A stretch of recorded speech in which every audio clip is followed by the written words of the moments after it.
Урматтуу замандаштар, Москвадагы кардиодом бул кеңири профилдеги заманбап медициналык борбор. Анда сиз бүт организмди толук диагноздон өткөрө аласыз.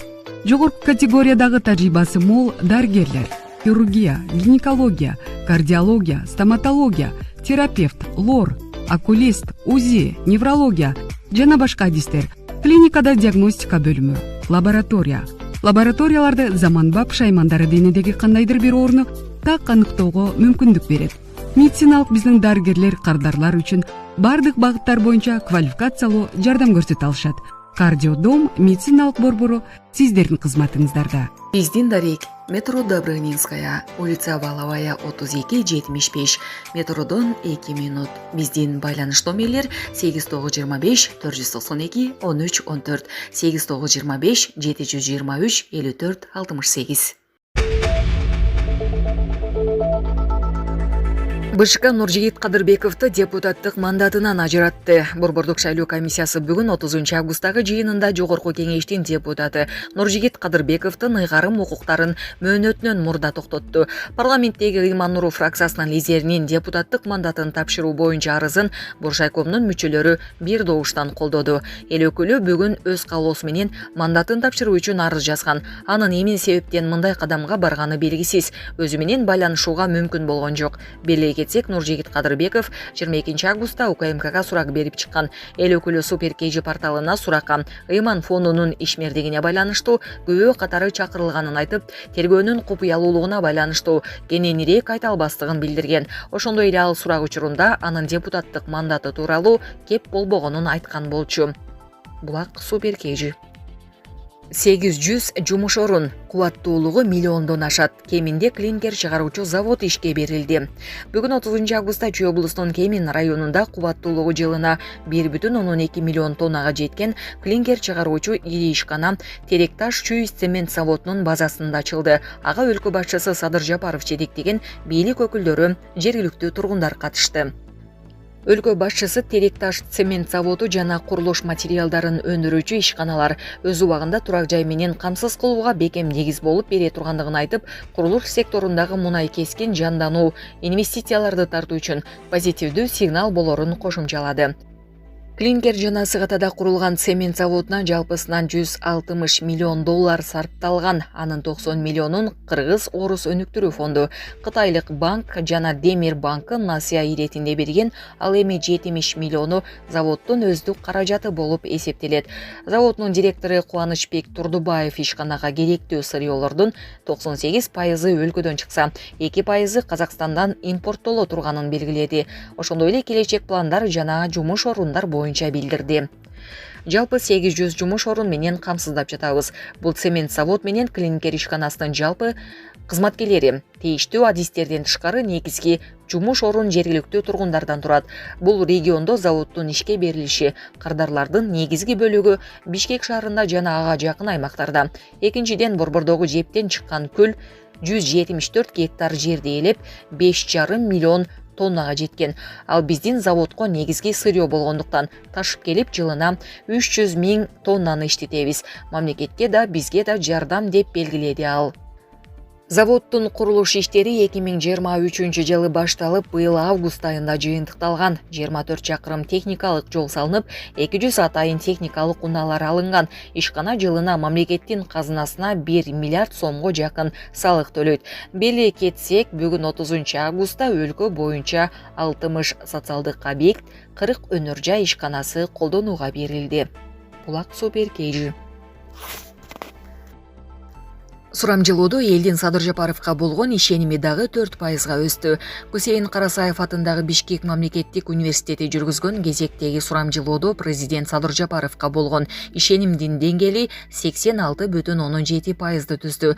Жаз айында бул көрсөткүч 82,6% болгон. Окуу жай жарыялаган маалыматка ылайык, сурамжылоо ушул жылдын 24 августунан 28 августуна чейин жасалган. Ага өлкөнүн бардык аймактарынан 1000 адам катышкан. Респонденттердин 87,5% жакынкы 5-10 жылда Кыргызстан экономикалык жактан өнүккөн мамлекет болоруна ишенимин билдирген. Изилдөөгө катышкандар өлкөдөгү эң көйгөйлүү маселе катары балардын өсүп жатканын, айрыктын аздыгын, жумушсуздукту аташкан. Ошондой эле бул катарда 4-чү болуп өлкөдөгү коррупцияны белгилешкен. Булак Суперкежи. Боррель Украинанын союздаштарын курал боюнча чектөөсүн алууга чакырды. Европа биримдигинин башкы дипломаты Жозеф Боррель Киевден батыштагы союздаштарынан Украинага берген курал жарагын колдонуу боюнча чектөөлөрүн алып салууга чакырып, Украин бийлиги өлкө кайсыл жактан чабуулга кабылып жаткан болсо, ошол жерлерди бутага алууга укуктуу экенин белгиледи. 30 августта ал Брюссельде уюмдун коргоо министрлигинин бейформал жолугушуусуна катышып, Орусиянын аймагын бутага алуу Москвага каршы түздөн-түз согушу деп баалоонун өзү абсурд экенин айтты. Эч ким Орусия менен согушкусу келбейт деген Боррель өзүңөрдү украиндердин ордуна коюп карап көргүлөчү. Силерди бомбалап жаткан жерге жете албай турганыңар канчалык деп кошумчалады. Украин бийлиги өнөктөштөрүнөн бул тууралуу көптөн бери өтүнүп келе жатат. Бүгүн да бул маселени Украин тышкы иштер министри Дмитрий Кулеба көтөрдү. Биз дал ошондой уруксатты күтүп жатабыз. Бизге сок курууга зарыл ракеталар да керек болууда. Кол салуу башталгандан тартып Америка Кошмо Штаттары, Улуу Британия, Европа биримдиги жана башка өлкөлөр коалиция болуп кызматташууда.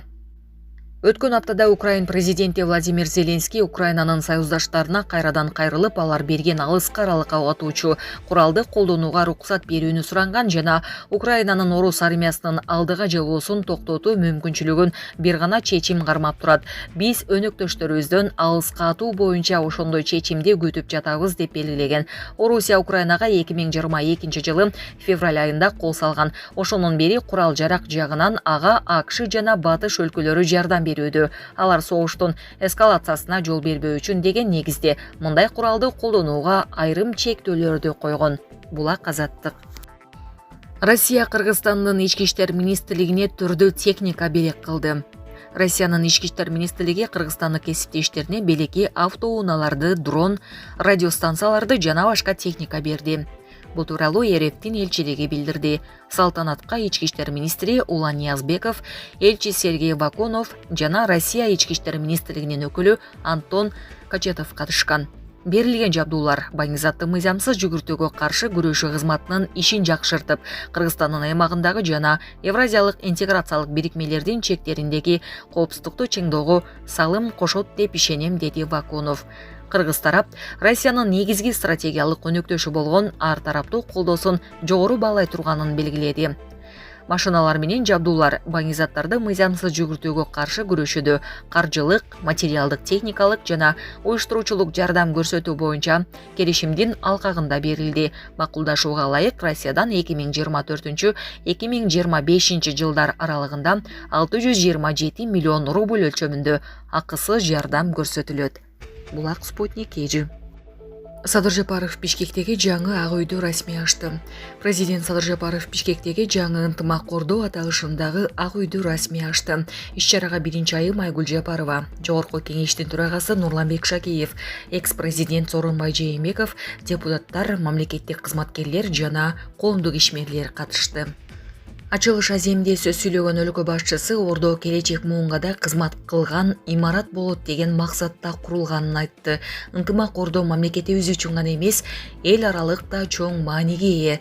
Анын Кыргызстан менен башка мамлекеттердин байланыштарын чыңдалышына салым кошо турган ыйык жерине айланарына ишенем. Бул жерде мамлекеттик жана улуттук маанидеги иш-чаралар, ошондой эле өлкө жарандарынын жыргалчылыгына багытталган маселелер байма-бай талкууланат, деди өлкө башчысы. Салтанат майрамдык салют менен аяктады.